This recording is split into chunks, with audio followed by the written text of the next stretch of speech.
ದೇಶಕ್ಕಾಗಿ ಬಲಿದಾನಗೈದ ಯೋಧರಿಗೆ ಪ್ರಧಾನಿ ಮೋದಿ ನಮನ. ಕಾರ್ಗಿಲ್ ಯುದ್ಧ ಸ್ಮಾರಕಕ್ಕೆ ಶುಕ್ರವಾರ ಬೆಳಗ್ಗೆ ಭೇಟಿ ನೀಡಿದ ಪ್ರಧಾನಿ ಮೋದಿ ಅವರು ಕಾರ್ಗಿಲ್ ಯುದ್ಧದಲ್ಲಿ ಹುತಾತ್ಮರಾದ ಯೋಧರಿಗೆ ನಮನ ಸಲ್ಲಿಸಿದ್ದಾರೆ.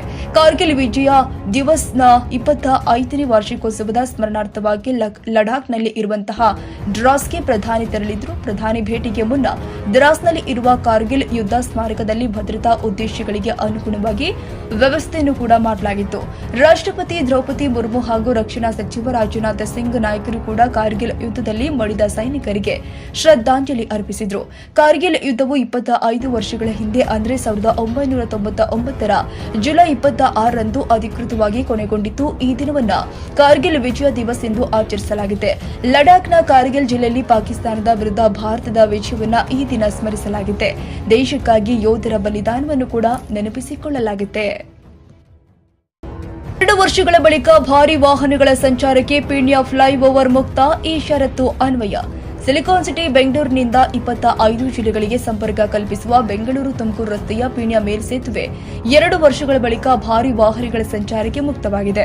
ಇದೇ ಜುಲೈ 29ರ ಸೋಮವಾರದಿಂದ ಪೀಣ್ಯ ಫ್ಲೈಓವರ್ ಮೇಲೆ ಬಸ್, ಲಾರಿ, ಟ್ರಕ್ ಸೇರಿ ಭಾರಿ ವಾಹನಗಳು ಮುಕ್ತವಾಗಿ ಸಂಚರಿಸಬಹುದಾಗಿದೆ ಎಂದು ಬೆಂಗಳೂರು ಸಂಚಾರಿ ಪೊಲೀಸರು ಪ್ರಕಟಣೆಯಲ್ಲಿ ತಿಳಿಸಿದ್ದಾರೆ.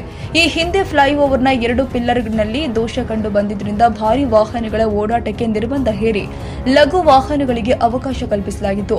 2 ಪಿಲ್ಲರ್ಗಳಿಂದಾಗಿ 120 ಪಿಲ್ಲರ್ಗಳ 240 ಕೇಬಲ್ ಅಳವಡಿಕೆ ಪರಿಶೀಲಿಸಿ ಲೋಡ್ ಟೆಸ್ಟಿಂಗ್ ಎಲ್ಲ ಆದ ಬಳಿಕ ಸಂಚಾರಕ್ಕೆ ಅವಕಾಶ ನೀಡಬಹುದು ಅಂತ ತಜ್ಞರು ಹೆದ್ದಾರಿ ಪ್ರಾಧಿಕಾರಕ್ಕೆ ಶಿಫಾರಸು ಮಾಡಿದ್ರು.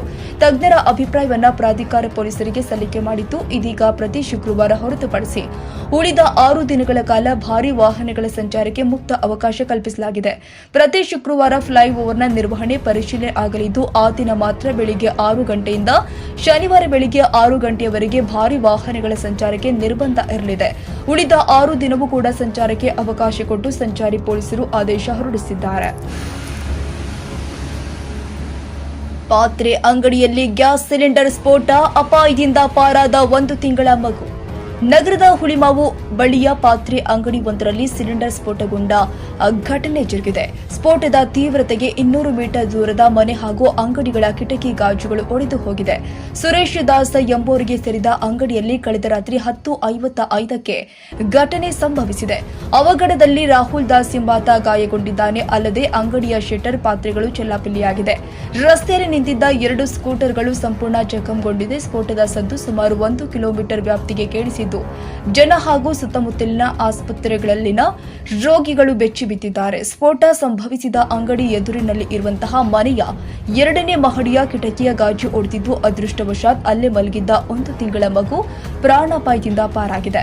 ಇನ್ನು ಘಟನಾ ಸ್ಥಳಕ್ಕೆ ಅಗ್ನಿಶಾಮಕ ಸಿಬ್ಬಂದಿ ಹಾಗೂ ಹುಳಿಮಾವು ಪೊಲೀಸರು ಭೇಟಿ ನೀಡಿ ಪರಿಶೀಲನೆ ಮಾಡಿದ್ದಾರೆ.